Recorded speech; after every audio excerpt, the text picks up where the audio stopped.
नमस्कार दोस्तों, ज्ञान एकेडमी क्लास 10th में आप सभी का स्वागत है। आज हम पढ़ेंगे चैप्टर नंबर 2। चैप्टर नंबर 2 है हमारा बहुपद। बहुपद को ऑलरेडी हमने क्लास 9th में पढ़ा हुआ है। और इसमें होता है, बहुपद होता क्या है? सबसे पहले बहुपद होता है जिसके एक से ज़्यादा पद हो, उसे क्या बोलते हैं? हम बहुपद बोलते हैं। एक से ज़्यादा पद,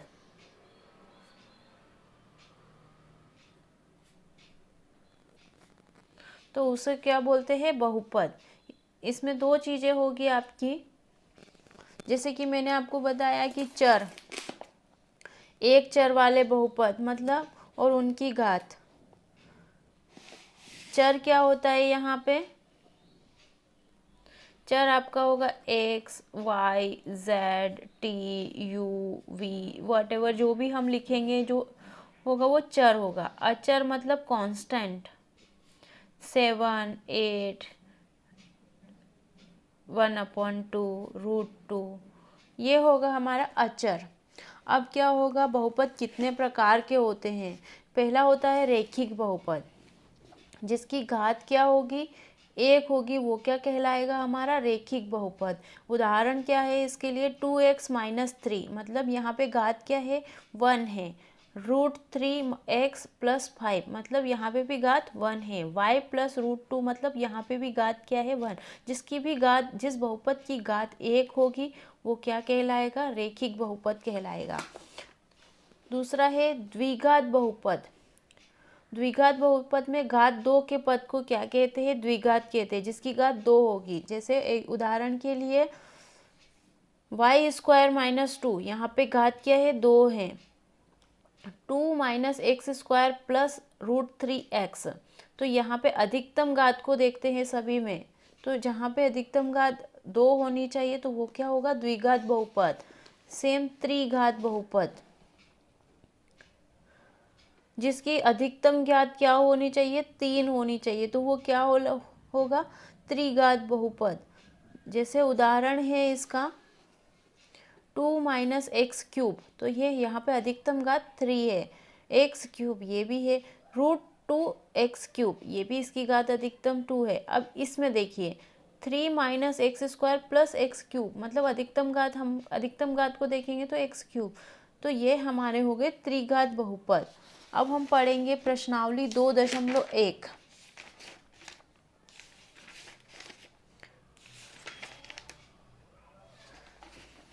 प्रश्नावली 2.1 है हमारी, किसी बहुपद px के लिए y = px का ग्राफ नीचे आकृति 2.10 में दिया है।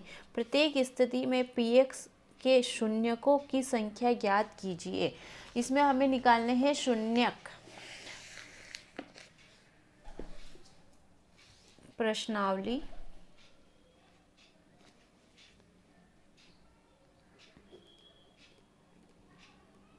2.1। अब इसमें शून्यक निकालने हैं तो हमें ग्राफ दिया हुआ है। मैं एक ही ग्राफ में आपको समझा दूंगी सारी चीज़ें।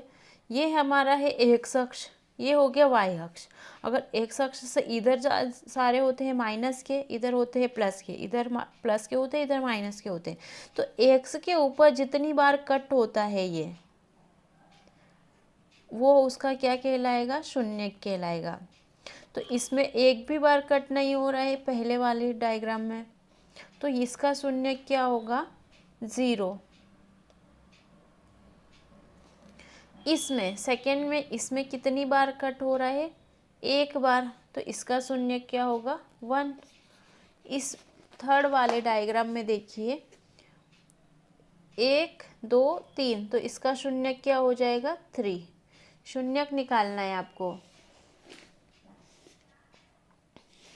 सिर्फ डायग्राम देख के आप शून्यक निकाल सकते हो। इसमें कितना होगा? 2 हो जाएगा, 1 और 2।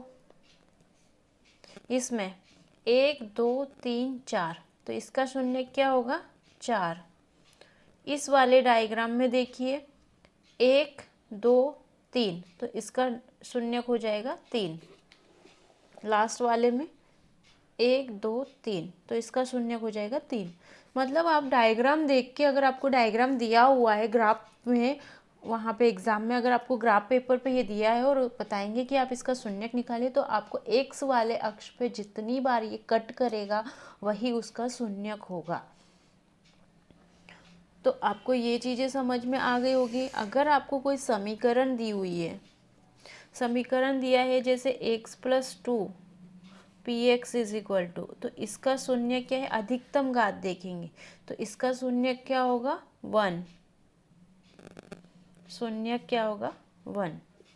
शून्यक निकालने के लिए आपको क्या करोगे, अगर समीकरण दी हुई है तो इसको आप 0 के इज इक्वल टू रख दोगे, तो x इज इक्वल टू क्या आ गया -2।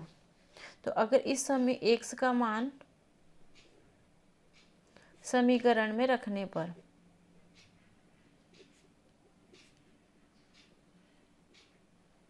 तो अगर हम इस समीकरण में x का मान रखेंगे तो क्या आएगा -2 + 2 इज इक्वल टू 0, तो 0 बराबर क्या आ गया 0। तो ये क्या है, इसका शून्यक है -2 इसका शून्यक है समीकरण का। अगर यहीं पे मैं कुछ और रख देती हूँ, सपोज़ मैं यहाँ पे 5 रख देती हूँ या -5 रख देती हूँ, तो वैल्यू 0 नहीं आएगी, तो ये उसका शून्यक नहीं होगा। तो हम ऐसे समीकरण दी हुई होते तो उसमें घात देखते हैं, अधिकतम घात, वही उसका शून्यक होगा। और डायग्राम से आपको समझ में आ ही गया होगा। प्रश्नावली 2.1 आपका फिनिश हो गया है, बहुत ही इजी था, उसमें समझने जैसा कुछ था ही नहीं। बस इतना सा आपको याद रखना है कि एक्स अक्ष पे जितनी भी बार कट करेगा वही उसका शून्यक होगा, वही उनके शून्यकों की संख्या होगी। वीडियो अच्छा लगा है गाइस तो लाइक और शेयर कर दीजिएगा। अगर चैनल पर पहली बार आए हैं तो चैनल को सब्सक्राइब कर लीजिएगा ताकि मेरे नए आने वाले वीडियो का नोटिफिकेशन आपको मिलता रहे। तब तक के लिए फिर मिलेंगे नई वीडियो के साथ में। जय हिंद।